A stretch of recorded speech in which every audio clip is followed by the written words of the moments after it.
guys, Big John here. Thanks for joining me. Thank you for clicking view. I really appreciate it. Just before we get started, you take a second, go down there, press the subscribe button, press the like. If you like the video, leave a comment at the end. Let me know what you think. Really appreciate it. Cheers, guys. Sorry it's been so long since I put a video out, but I've been in the gym a lot. Spent a lot of my time in the gym training for Pembrokeshire's Strongest Man, which is going really well. I'm very happy with that. But the wilderness has been calling. I've got to the point I really need to go for a walk, so I've just dropped my girls off with my mother. They're going to stay with her for a couple of hours, and I've got a little bit of time on my hands, so I'm in Llandeilo. So I'm going to go up to Dynevor Park, have a little walk around the castle and around the grounds and the woods around there. It's not very nice today. We are supposed to be getting, I think it's Storm Dennis, is supposed to be coming in at some point soon. It's already started a bit. There's a bit windy and there's a bit of rain, but it's not too bad, to be honest. But I got to the point I had to go out, have to go for a walk. So I'm going to go have a little mooch around. If I can find a decent spot, I'll stop and make myself a brew, and yeah, take you guys with me.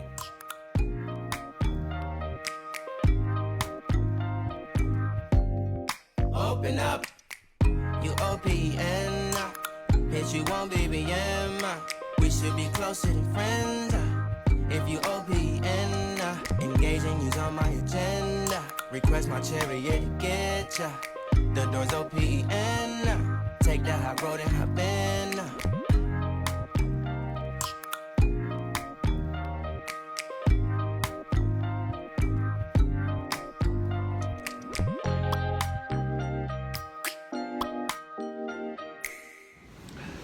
So, I've had a little walk. Took about 10-15 minutes to get here.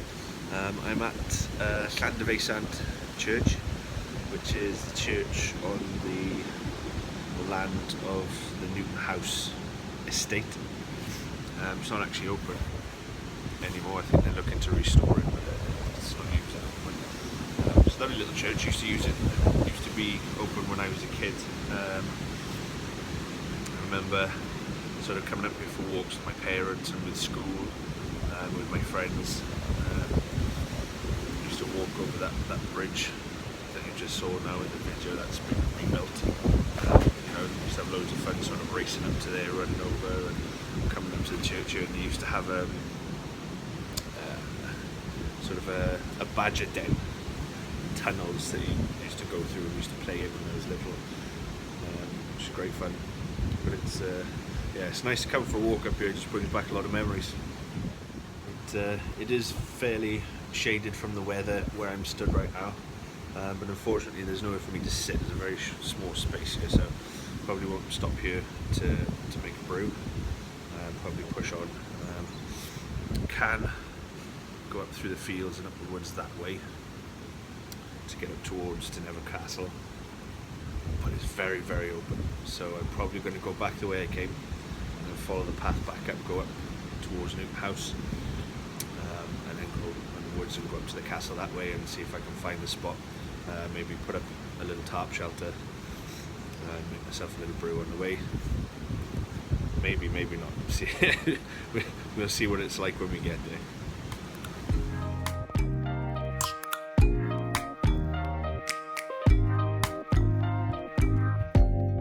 Open up, you open up. Bitch, you want BBM. We should be closer than friends. If you open and take the high road and hop in. Open up, open.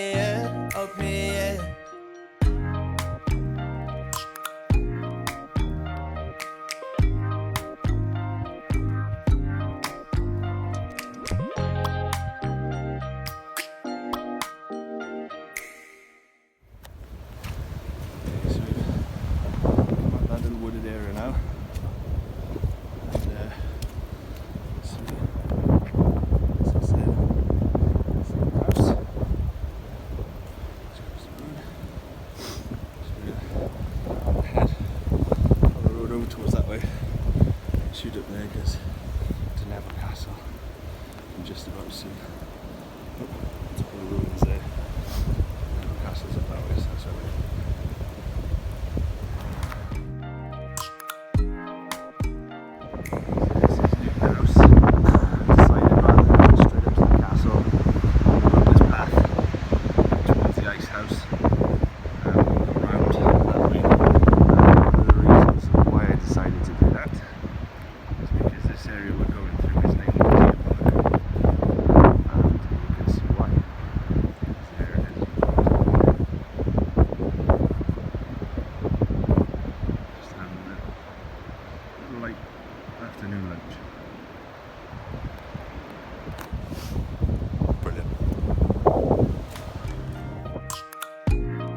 open up.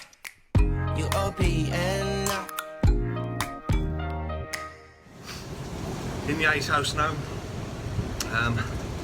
Back when families lived in the estate house and everything, being able to provide ice was a sign of wealth and position. So the ice house here, they used to store the ice just in that room there. Can't quite see down the bottom, it's quite dark. It's quite far away from the house actually, it's quite a walk. As I say, it's dug into the ground, it's cold in there, keep that ice frozen for as long as possible then until they needed to use it. So, just got back to the car, cut my walk a little bit early. A couple of little disappointments. First thing was the deer park wasn't actually open. We weren't allowed to use that path today because they're doing some conservation work in there. So obviously they cut down limbs from the big old trees and stuff, making it a bit safer, so we weren't allowed through there. And didn't end up going up to the castle. The weather has come in quite a bit. The wind is blowing. I actually had to, I'm 19 stone and I had to lean into the wind on a couple of occasions walking back to the car, so it's blowing quite heavy. And the rain's starting to come down a bit heavier as well. And although I had my waterproofs on, I was nice and dry and I was nice and comfy and warm. I haven't set myself a challenge today to take on the elements, so there's no point sort of trying to prove anything today. I just wanted to go for a walk, which I did. I enjoyed the time I was up there. I think one of the biggest things when it comes to bushcraft, hiking, survival, just being out and about, whatever you want to call it, whatever you do, I think the biggest thing to having the best time out there is making good decisions. I could have quite easily walked up to the castle, I could have braved it. As I say, I had my waterproofs on, and it was nice and warm, there's no issues there, but no point trying to be the big man. Can easily come back another day. I hadn't set myself a challenge, and I wasn't in a position where I had to keep going. I wasn't on top of a mountain where stopping wasn't an option. It was a 20-minute walk away from the car. Best decision was to turn around, come back and go again another day. So that's probably what I'll do. What I'll probably do as well is I'll probably do a little pack load out of the bag I took with me. I didn't actually need any of it today because I wasn't up there long enough, but just to make this video a bit longer, I'll put a little pack load up in the end as well. Back home now. Really enjoyed my walk today. It was very enjoyable, even though it was very windy and very rainy. So what I'm going to do now is just a little pack load out as promised, and show you the little bits of kit that I took with me. Okay, so this is the pack that I took with me. It's just a little Mountain Warehouse rucksack. We did have a waterproof cover on the bag as well because it was a particularly rainy day. So we'll just start off, pull stuff out and go through what's in there. So we've got a front pocket there, very small zip. We've just got cotton bandana, good for use as a beanie, keep my head warm, as a buff around my neck, again to keep myself warm on hot days. Can be used, dip it in some water, put on your head, around your neck, cool you down. Can be used for bandages, for first aid, things like that, filtering water. So very good piece of kit to have with you. Also had some protein flapjacks, bit of food, bit of energy while I was out and about. I was only planning on being out for a couple of hours, so I didn't need to take a lot of food with me, and I wasn't in an area where I was going to be stuck there for a long period of time anyway. So just took a couple of those bars, little brew kit, some tea bags, some sugar, some milk. If I'm going somewhere for a long walk, I won't take all that stuff with me. Normally I'll use the instant powdered tea. just so I'm not carrying so much weight. But again, I was only going for a short walk, so I was happy to carry that. But obviously because of the weather, I didn't find a space to stop. So into the next compartment. In this first little pocket, I've got cutting tool. It's a nice small little knife, nothing spectacular, just a little one. Again, it's not the sort of walk that I envision doing a lot of bushcraft, so just a small folding knife does the job. In this bag I have my headlamp,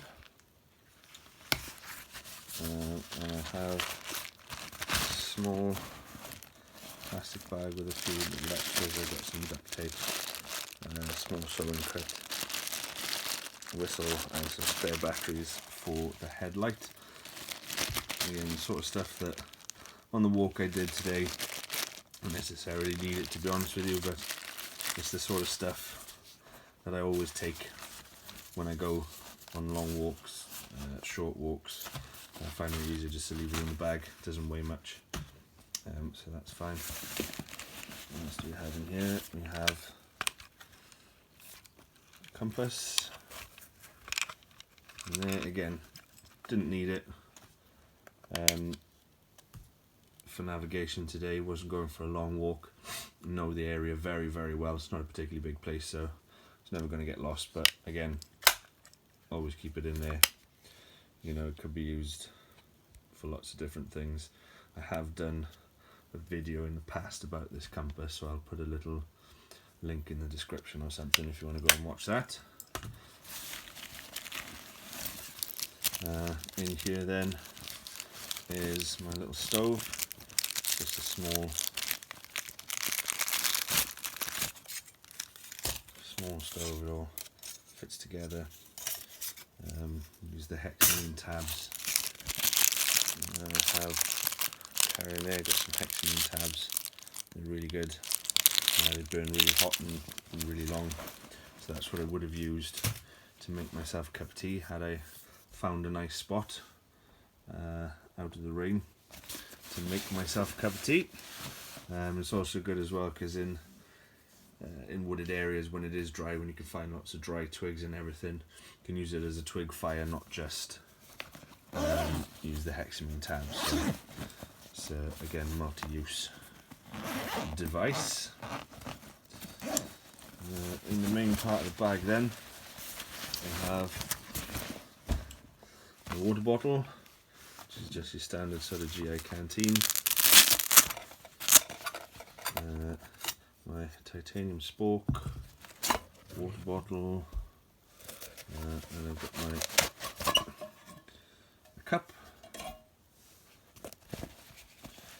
and lid. Also in there I keep another cotton bandana, again to help filter water, wash up and everything. Plastic bag for water collection.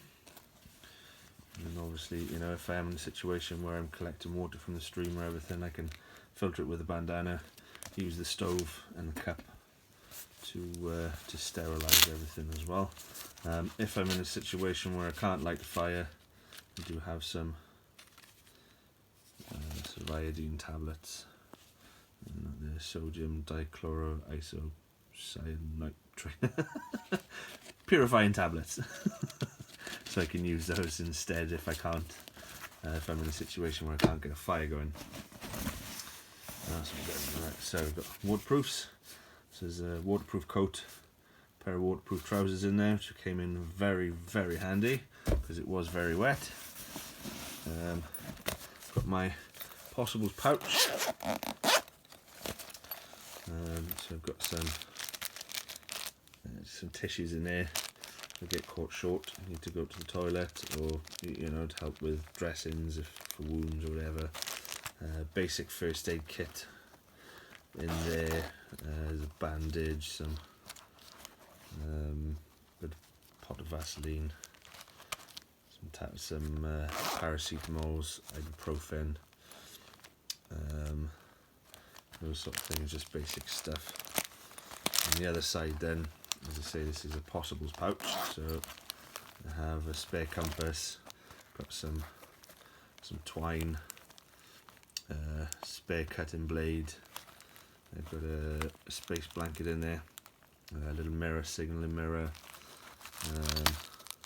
there's a flint and striker in there, there's a small torch, I'm pretty sure there's a lighter in there somewhere as well, so I've got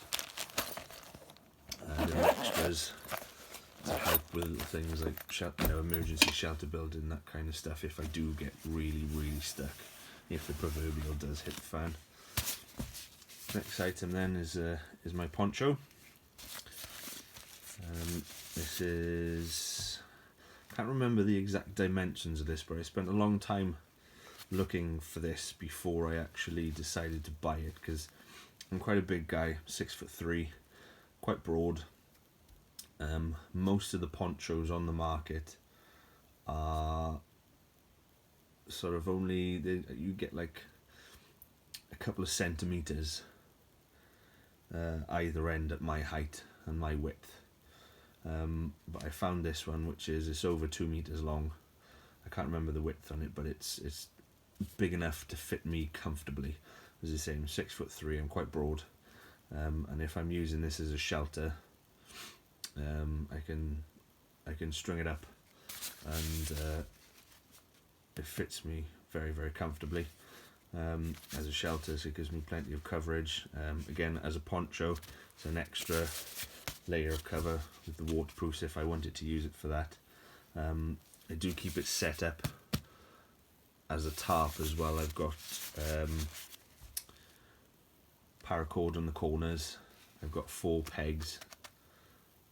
Sorry, I think it's 6 actually. 6 pegs in there, so I can peg it down. I can make a shelter out of it, and I've got a quick release ridge line as well in there. So if I do need to string it up as a shelter, only take me a couple of minutes, and I'm out of the elements.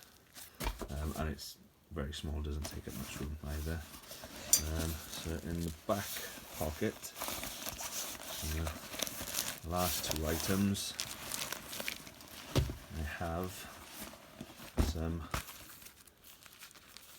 bin liners, the thick heavy duty ones, the big bags, so if I do get stuck somewhere and I have to make an emergency shelter, I can put those down on the ground as a moisture barrier.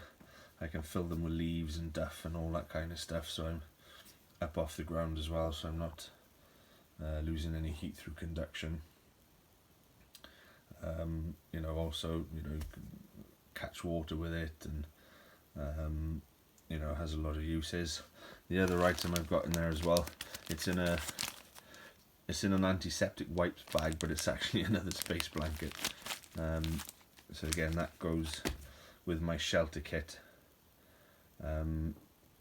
So I can have a blanket over me, so I can use the bin liners to make a little mattress and a moisture barrier. I can use the poncho to make a shelter overhead, and I can use the space blanket then to sort of cover myself as a sort of a makeshift sleeping bag, so that if I am ever caught in an emergency situation and I do have to stop and sort of hunker down,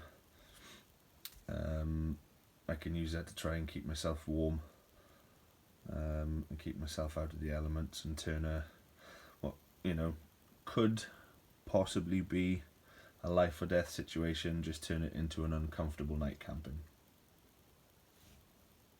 So there you go, guys, that's the bag that I took with me. That's the stuff I normally take when I go for a walk.